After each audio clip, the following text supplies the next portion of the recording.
Titiro, look, here comes Tamanui te rā. Morena, Mr. Sun. Morena, Pāpā Rākau. Kia ora, my name is Kōkā. Here in the forest with me live 5 Patupaiarehe. Let's meet them. Time to wake up, Tākaro Tribe.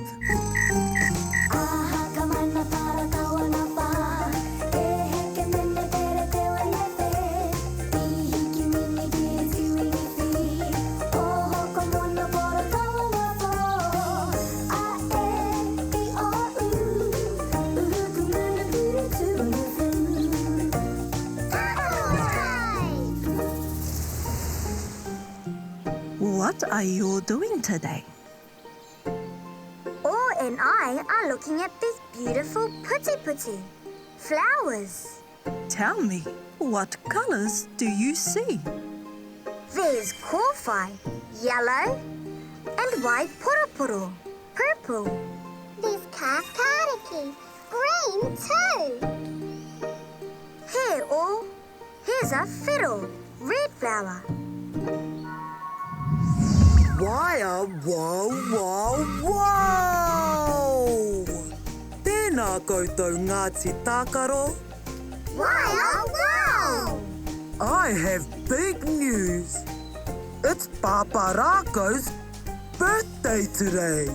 Soon, all the kararehe, animals of the forest, will meet to celebrate his big day. Pāpā Rākau will be very surprised. Everyone has already decided on a gift.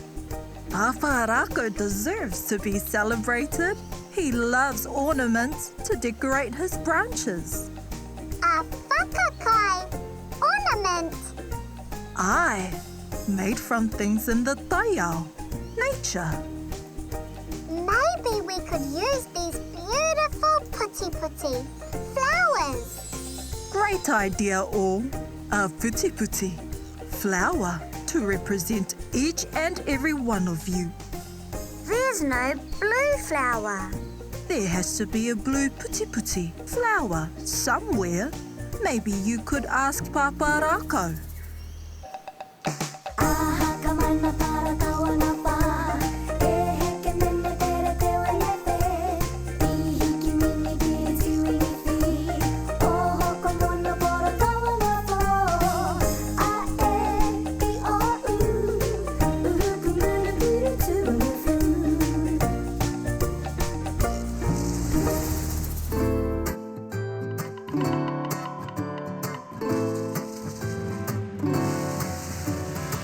Amariki mā, noho mai ki aku kakiaka, whakarongo mai ki ngā kōrero o te ao marama. Aue. Ah, Tākaro Tribe, you've arrived. Kia ora, Pāpā Rākau. Do you know where we could find a blue puti flower? We all have our puti flowers except Eve. Blue puti flowers are the most beautiful, but you only ever find blue puti flowers up in the Maunga mountains. Don't worry, Eve. You'll have your puti flowers in no time. But how will we get to the Maunga mountains? Who will take you? Watch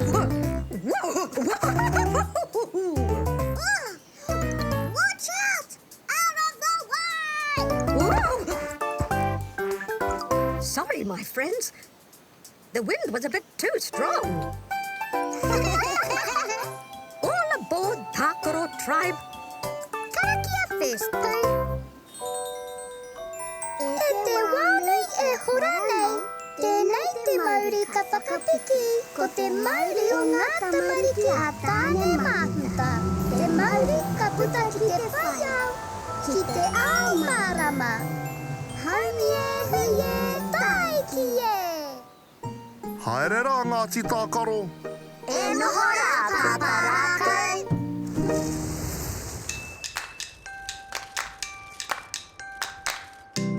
what a wonderful day today. Oh, Arapū, it's Pāpā Rākau's hurito birthday today. Oh, no one told me. I don't have a present for him. It's okay, Pooh. We can dot your name on our present. Whee! You are all very thoughtful.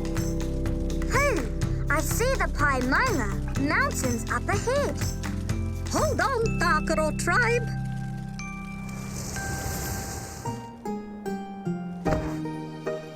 We've arrived.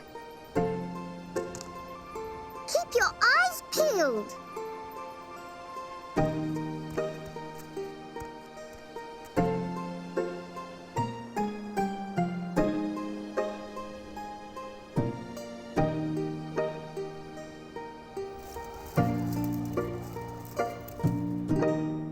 Have you found any blue puti-puti flowers?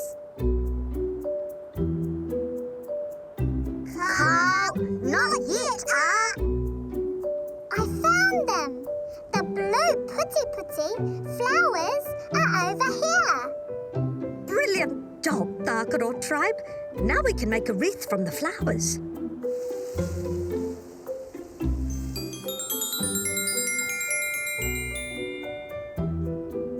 You did it! What a beautiful ornament. Yay! Time's running out. We better hurry back to Pāpā Rākau. Happy hurito! Happy birthday, Pāpā Rākau! Thank you, Tākaro Tribe. Kōkā told us that you like whakahua, ornaments, so we made you one. A puti-puti flower to represent each one of us Patupaiarehe. Oh, this is beautiful. Ah, that's why you asked for the puti-puti kahurangi, blue flowers. We didn't want to spoil the surprise.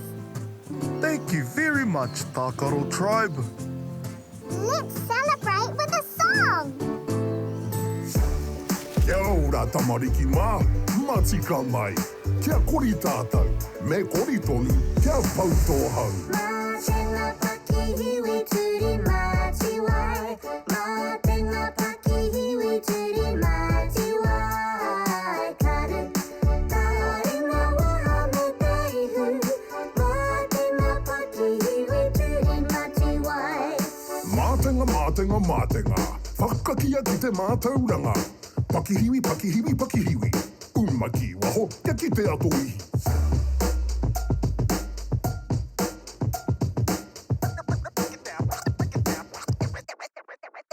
Mā tenga pakihiwi turi māti wai. Mā tenga pakihiwi turi māti wai. Karu, tāringa waha me teihu. Mā tenga pakihiwi turi māti wai.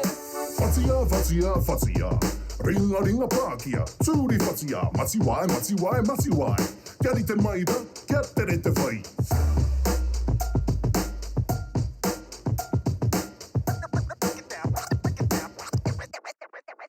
Mā tenga pakihiwi turi māti wai. Mā tenga pakihiwi turi māti wai. Karu, tāringa waha me teihu. Mā tenga pakihiwi turi māti wai. Mā tenga pakihiwi turi māti wai. Kia ora tamariki mā, noho mai ki tōku taha, noho mai ki tō Kōkā taha, Hei Māori ora. Kia ora, Tākaro Tribe. Kia ora, Kōkā. That was such a magnificent day. You did such great work today. Thank you, Kōkā. You were right in saying to do something for Pāpā Rākau. Of course. And you made him a whakakai, ornament. Let's spell the word of the day.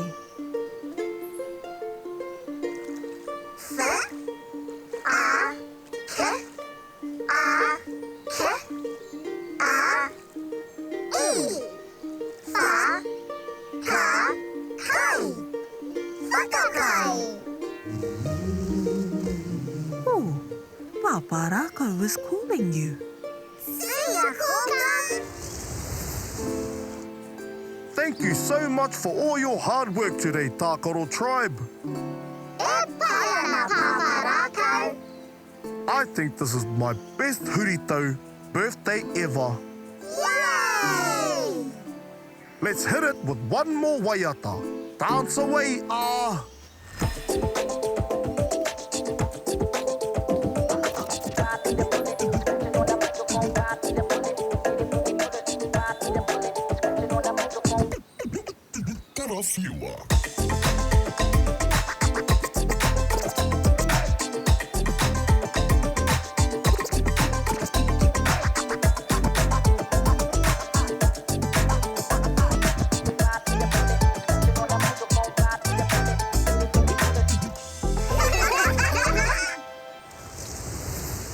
Let's take a look at your adventures on my birthday.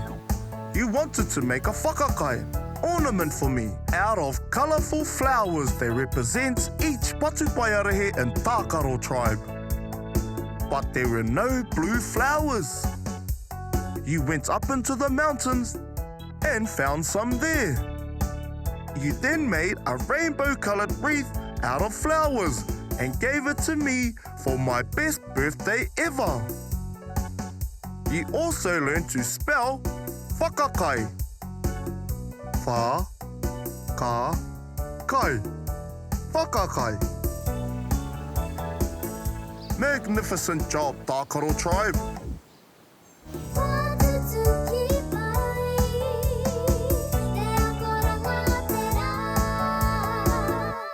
What a fun day, Tākaro Tribe. Time to say goodnight. Pō Māori e. Good night, Tākaro Tribe. Oroia tō mata, parai he hia o niho.